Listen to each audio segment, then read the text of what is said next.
St. Mary Parish Library's summer reading program, Tales and Tales. This morning I'm going to be reading a few chapters of Mary Watson to the Rescue. Mercy Watson to the Rescue.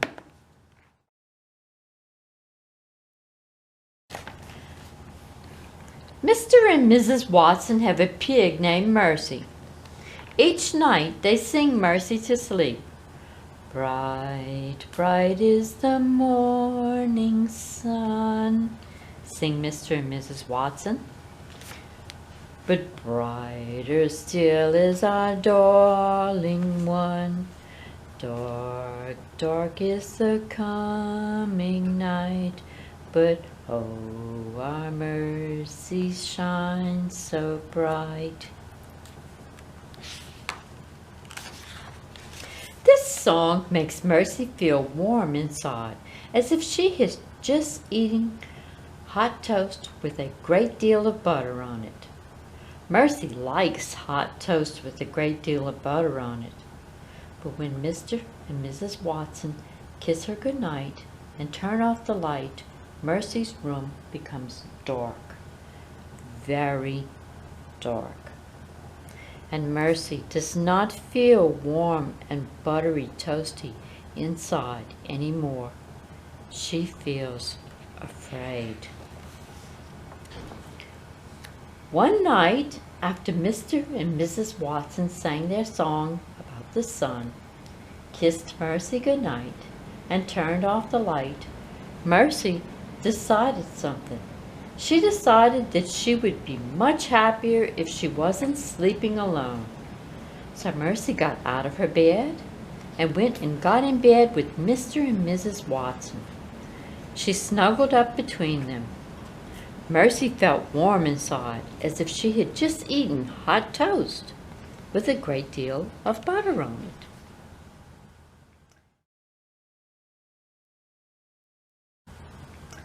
Chapter 2. Mr. and Mrs. Watson and Mercy were all in bed together. They were all dreaming. Mr. Watson was dreaming of driving a very fast car. "Vroom," said Mr. Watson in his sleep. "Vroom, vroom." Mrs. Watson was dreaming of buttering hot toast for Mercy. She buttered one piece, and then another piece, and then another. "Have some more, dear," Mrs. Watson said in her sleep. "Eat up. Yum, yum." Mercy was dreaming about hot buttered toast too. In Mercy's dream, hot buttered toast was piled high on her favorite blue plate, and Mrs. Watson was buttering still more. It was an excellent dream. Mr. Watson said, "Vroom, vroom." Mrs. Watson said, "Have some more, dear." Mercy snuffed and chewed in her sleep. Mr. Watson and Mrs. Watson and Mercy were all so busy sleeping that they did not hear the bed creak. They were so busy sleeping they did not hear the floor moan.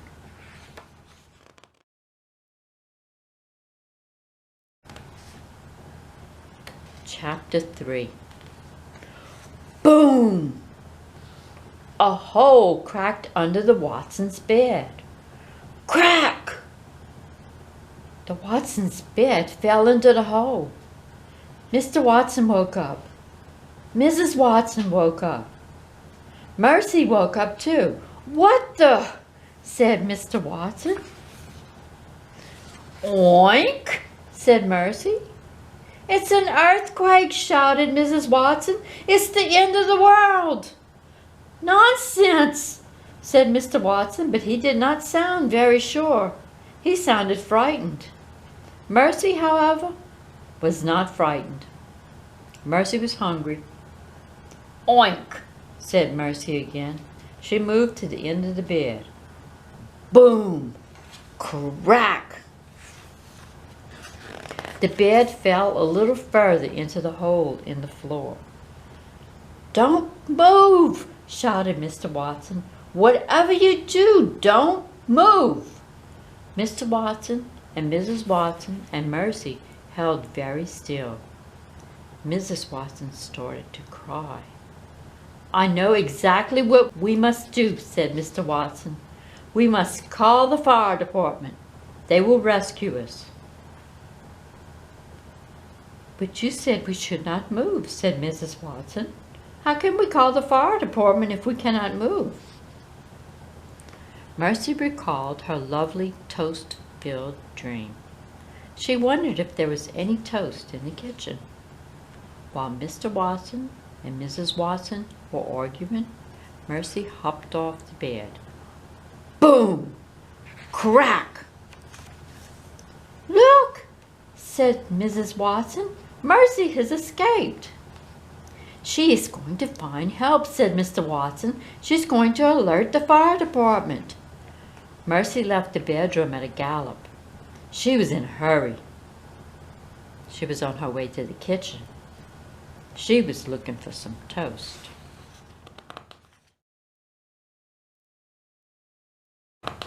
Chapter 4. In the kitchen, Mercy sniffed the table. She sniffed the kitchen counters. She sniffed the floor. But there was no toast. There was not even a crumb of toast. Mercy's stomach growled in disappointment. Boom! Crack! "Help us!" Mrs. Watson called. Mercy thought very hard. Where could she get a snack? And the answer came to her. Baby Lincoln always had sugar cookies. Baby Lincoln lived next door, and Baby Lincoln liked to share. Mercy took the kitchen doorknob in her mouth. She turned it. "Help!" Mrs. Watson called again. Sugar cookies, thought Mercy. She stepped outside.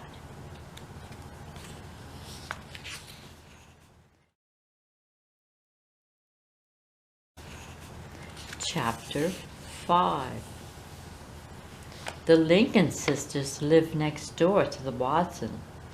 Eugenia Lincoln is the older sister. She has many opinions. One of Eugenia's opinions is that pigs should not live in houses. Eugenia often says, "Listen closely to me, baby. Pigs are farm animals. They belong on farms. They do not belong in houses." "Yes, sister," says Baby. Baby Lincoln is the younger sister. She is the baby of the family. Baby agrees with everything Eugenia says. It is easier that way. But secretly, Baby has an opinion of her own. Baby's opinion is that Mercy is good company.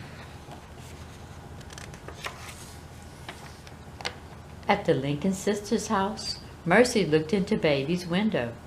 She could see Baby sleeping. Mercy pressed her snout up against the window pane. "Oink!" said Mercy. But Baby did not hear her. "Snuffle!" said Mercy. But Baby did not wake up. Mercy tapped her hoof against the window. Baby sat up in bed. "Who's there?" she said. Baby saw Mercy's snout pressed up against the window. "A monster!" shouted Baby. "A monster at my window!" Mercy shook her head. "Sister!" shouted Baby. "Help! Help! A monster!" Eugenia woke up. She did not put in her teeth.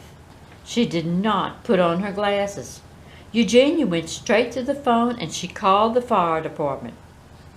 "There is a crisis of an uncertain nature at 52 Deckawoo Drive," said Eugenia Lincoln. "Come immediately." And then Eugenia put on her robe and she rushed to Baby's room. In her own opinion, Lincoln was very good in a crisis. Chapter 6. "What is going on in here?" asked Eugenia. "There's a monster outside," said Baby. She pointed at the window. "That is not a monster," said Eugenia. "That is the pig from next door." "Mercy?" said Baby. Eugenia shook her fist.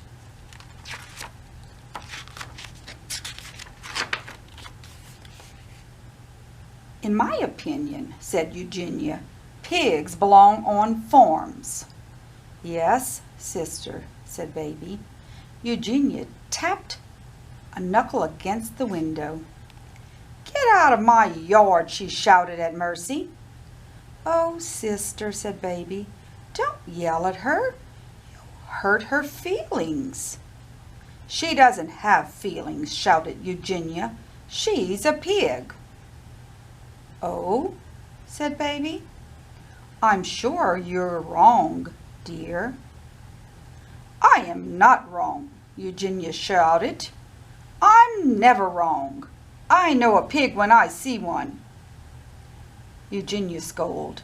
She pressed her nose against the window pane.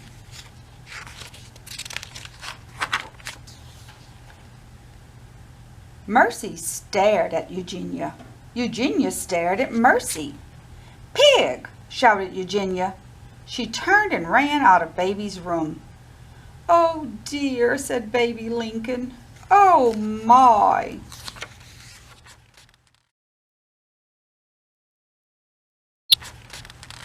Chapter 7. Eugenia ran toward Mercy. Mercy's heart beat faster. There was going to be a chase. Mercy loved a chase. She let Eugenia get very close to her. "Oink!" said Mercy, dashing away. "Get out of my yard!" shouted Eugenia. "Oink, oink!" said Mercy. She ran in circles. She kicked up her heels. "No pigs allowed!" Eugenia shouted. "Oh, sister," said Baby, "please be careful." A siren wailed. A fire truck pulled into the Lincoln sisters' driveway. Ned and Lorenzo got out of the truck. "Do you think that's the emergency?" Ned asked. Look at her pointing to the pig. "Could be," said Lincoln. Ned and Lorenzo sighed. "You never know with this job," said Lorenzo. "You're right," said Ned. "You never know."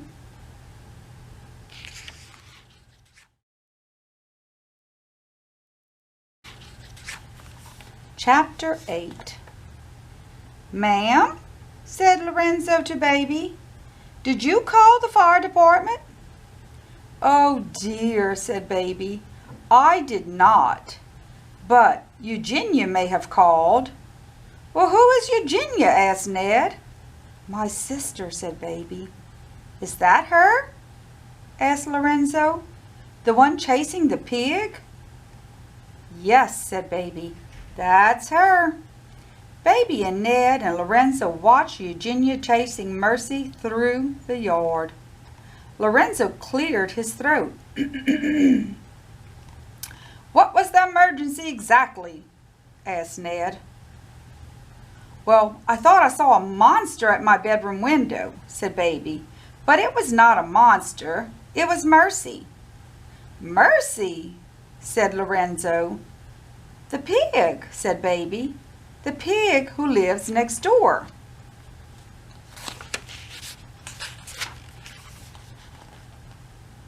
"I see," said Ned. "Eugenia does not care for Mercy," said Baby. "In her opinion, pigs belong on farms."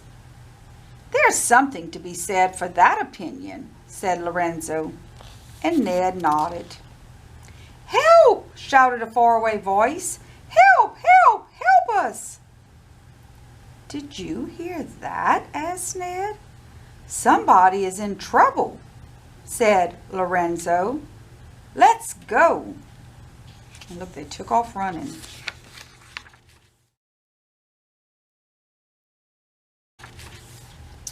Chapter 9. What happens next?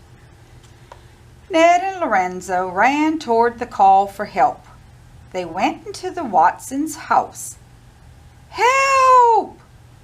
Ned and Lorenzo looked up. They saw a bed hanging out of the ceiling. They saw Mr. and Mrs. Watson holding on to the bed for dear life. Oh my goodness, look at it coming through. We are saved, cried Mrs. Watson. Of course we are saved, said Mr. Watson. Mercy has alerted the fire department. She is amazing, said Mrs. Watson. She is unbelievable. She's a porcine wonder, said Mr. Watson. Ned and Lorenzo ran upstairs. They picked up Mr. and Mrs. Watson. The Watsons' bed sighed loudly and crashed all the way through the floor.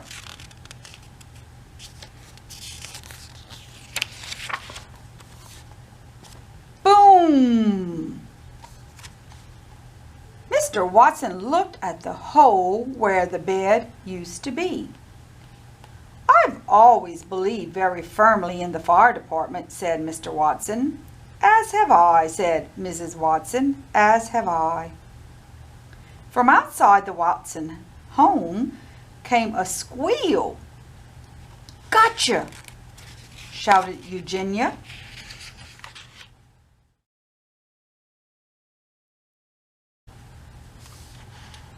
Chapter 10. Ned and Lorenzo and Mr. and Mrs. Watson all went outside. Eugenia was sitting on the ground. Her arms were wrapped around Mercy's neck. Her cheek was resting on Mercy's back.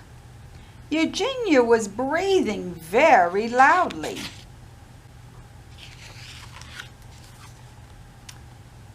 This pig, she said, was on my property. We prefer that you did not call her a pig, said Mrs. Watson. We would prefer that you call her a porcine wonder, said Mr. Watson.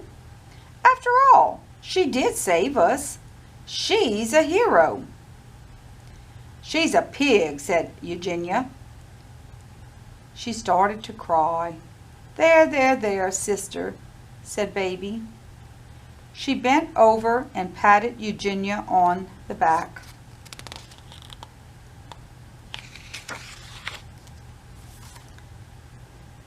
Mercy yawned. She was very tired. I guess that's it, said Ned. Yep, said Lorenzo. Our work here is done. Wait, said Mrs. Watson.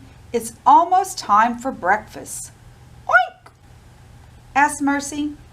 That's right, breakfast, said Mrs. Watson. She kissed the top of Mercy's head. She looked up at the firemen. Do you boys like toast?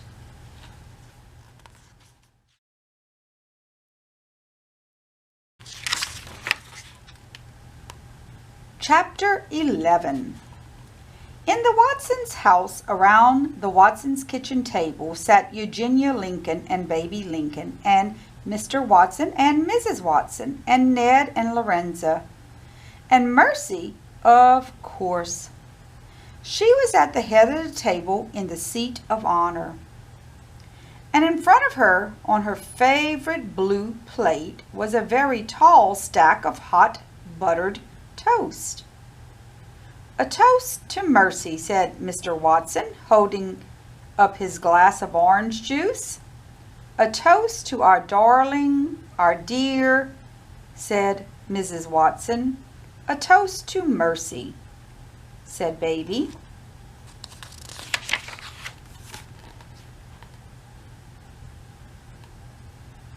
Look, even Mercy's sitting right there at the table with them. And look at Eugenia's face.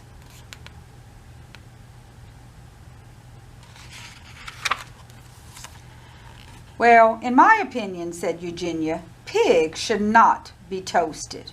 In my opinion, pigs do not belong at the kitchen table. "To our hero," said Mr. Watson. "Where would we be without Mercy?"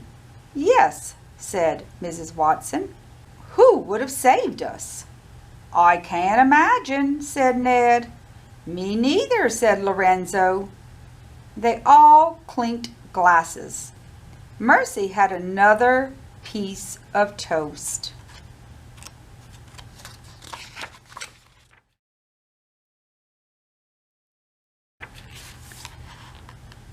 Chapter 12. Outside of the Watsons' house, the sun was rising. First the sun was red, and then it was orange. It rose higher and higher inside the Watsons' house. Mercy was lying on the couch. She was getting ready to take a nap.